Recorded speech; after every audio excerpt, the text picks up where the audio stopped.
Hi guys, welcome back to my YouTube channel. Today we are going to be tying a bridal gele. Yes, a V-shaped bridal pleated gele. So as you can see, my beautiful model here, her name is Glory, and she's really glorifying our skin with this beautiful bridal makeup I did for my upgrade student. So first of all, I measured the gele 65-45 part. So the 45 part is the shorter one, while the 65 part is the longer part. So I'm going to be pleating 6 pleats and then place one by the side covering her ear. Can you see? And the other one, the ear is outside. Normal now, the way we tie it. And so passing it to the back, the longer one will be on top of the shorter one while I pass it like this. So the shorter one is coming up again while we pleat that one too, and the pleating is going to be the same number as the first one. That's we are tying 6 pleats all in all. So just watch how I do this.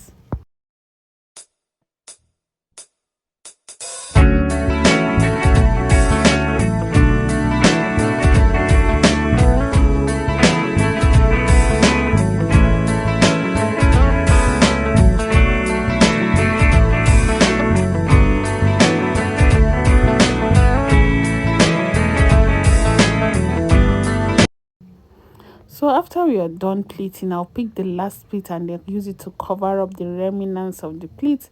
Then, as you can see, I'll continue to pleat, bringing the longer one on top again, and then start pleating again.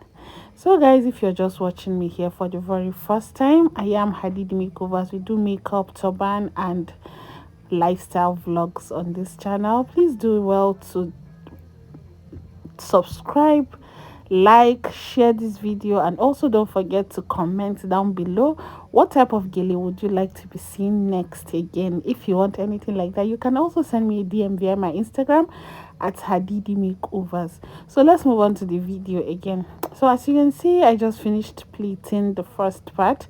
Now I'm going to keep pleating this just to rearrange my pleats. Yes, rearranging the pleats is very hard for me. That's why I normally don't tie gele. Yes, pleating, I get lazy when I'm arranging pleats.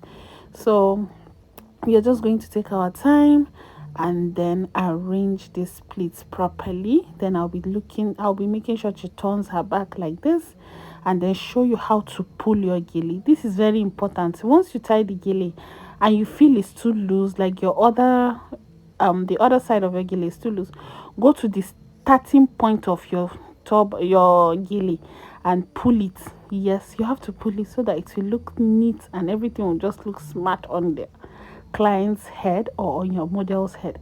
So you just have to continue pleating, and skipping one pleat or skipping 2 pleats is very dangerous for gele tying. You have to make sure you pick each and every pleat. Do not skip any pleat. Pick each and every pleat. It is very important. Even if you don't pick each and every pleat, when you're pulling it, it won't pull, number one. 2, when you're arranging it, it will not be well arranged. It's going to be looking rough and all of that, and you don't want that for your gele now. So rearranging it properly. As you can see, I followed each and every pleat until we cycled it up. Even though the gele is not up to 90 or 85 inches long, I still maneuver it and then used a pin to hold on to it. And it's a very soft Asooke. It's not the very strong one or the big one. So can you see this final gele? See how beautiful she looks, guys. So this is a very soft one, and we managed to make it stay very well.